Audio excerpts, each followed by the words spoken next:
Good morning, everyone. I'm Chris Honorato. You're watching 13 Now on News Channel 13's YouTube channel, your daily spot for the biggest stories, breaking news, and of course, the first warning forecast in the capital region at your fingertips here on News Channel 13's YouTube channel. This, of course, is Election Day, and polls are open across the capital region. They've been open now for more than a few hours. Many voters are focused on the governor's race between incumbent Democrat Kathy Hochul and her Republican challenger, Congressman Lee Zeldin. A recent Survey USA poll shows Hochul with a 6-point lead. The 21st Congressional District is also getting plenty of attention. Elise Stefanik is the incumbent there against Matt Castelli. And in the newly redrawn 19th Congressional District, Democrat Josh Riley is competing with Republican Mark Molinaro. We have coverage all day and all night long here on News Channel 13, digitally, and of course on your television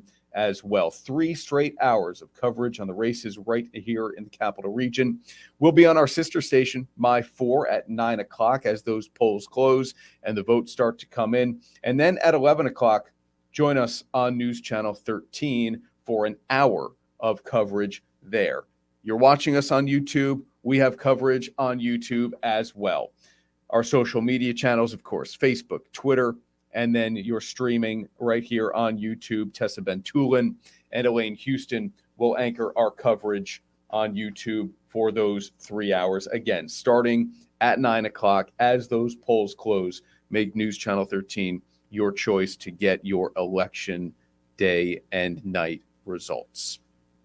Our reporter Jonathan Hunter has been out talking with voters all morning long. He was at the polling places even before they opened. So he saw it firsthand who's taking part in this election day and how things are running at polling places as well. And Jonathan is joining us live now here on 13 Now. Jonathan, man, thanks for taking the time, buddy.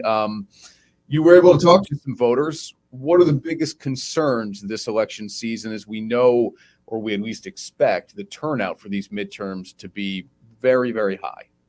Yes, Chris. And the 2 issues that come to mind when I spoke to voters were crime and the economy. People are concerned about the high gas prices, inflation, and that was definitely very evident when I went to Menands at the volunteer fire station and talked to voters. Mhm. I spoke to a married couple, one of the first people I spoke to, and they say they are not happy with the direction the state's going in.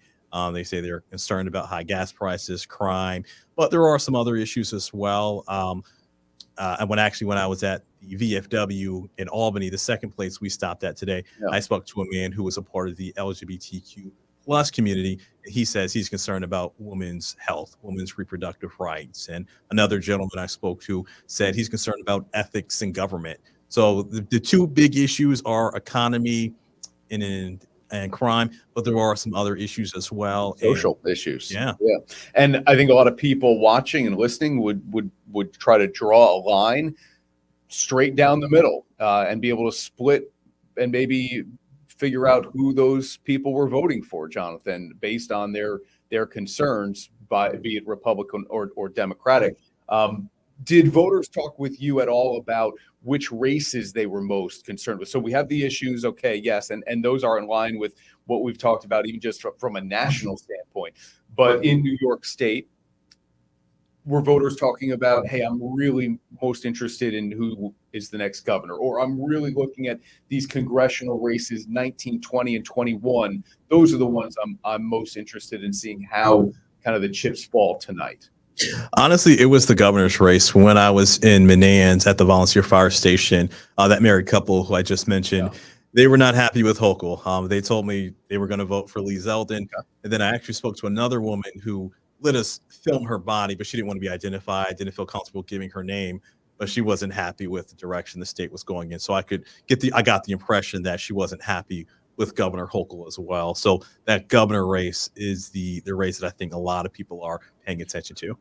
And you said it on the morning show. I stole your numbers here for the purposes of this broadcast, that the Survey USA poll had Hochul with a 6-point lead. A lot of people who follow polls will tell you there's a margin of error that's, 2 or 3 points. And we also just know the history of New York State, that oftentimes the governor's office is carried by New York City and Western New York. So it may not shock people as they watch this that Lee Zeldin was getting support, at least from the 2 polling places you were at in the area. We mentioned the other congressional districts as well.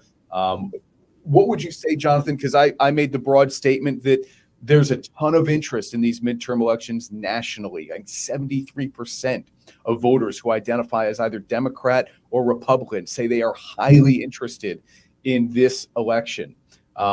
Would you say there was a steady stream of voters going to the 2 polling places you were at this morning?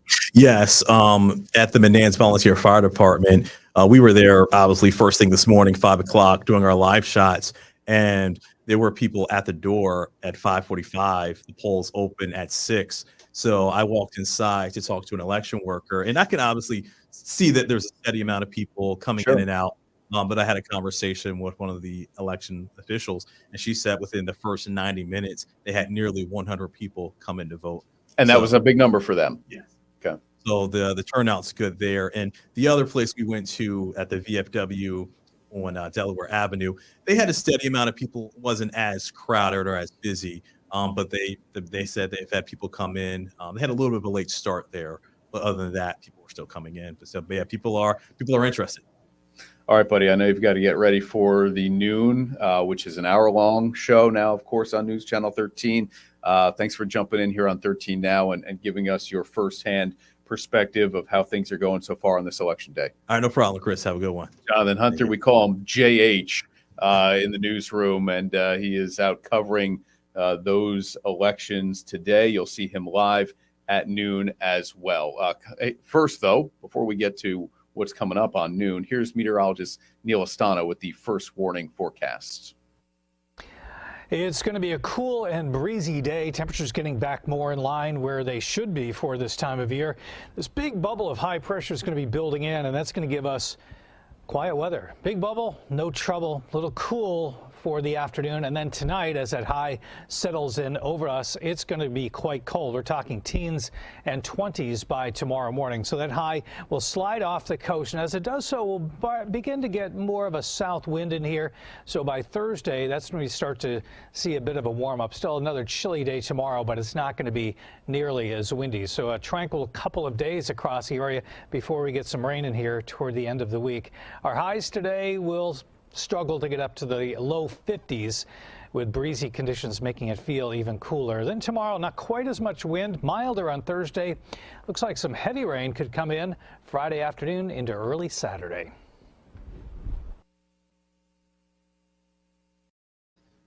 Okay, Neil, thank you. So if you have to stand outside to get into your polling place today, it may be a little chilly, but it will at least be dry. You heard from our Jonathan Hunter during this broadcast. He'll be anchoring our coverage live at noon. We'll have reporters out live covering the races that matter most to the Capital Region as well. Make sure to make News Channel 13 your choice this election day to get all of your results. We've got coverage all night long, as we talked about as well. 9 o'clock on My 4 until 11 o'clock, where you can then flip over to News Channel 13 and get an hour's worth more of coverage there. If you want it at your fingertips, we've got it for you here on YouTube all night long. When those polls close and the results start coming in, count on Tessa Bentulin and Elaine Houston to get you the results you need right here on YouTube.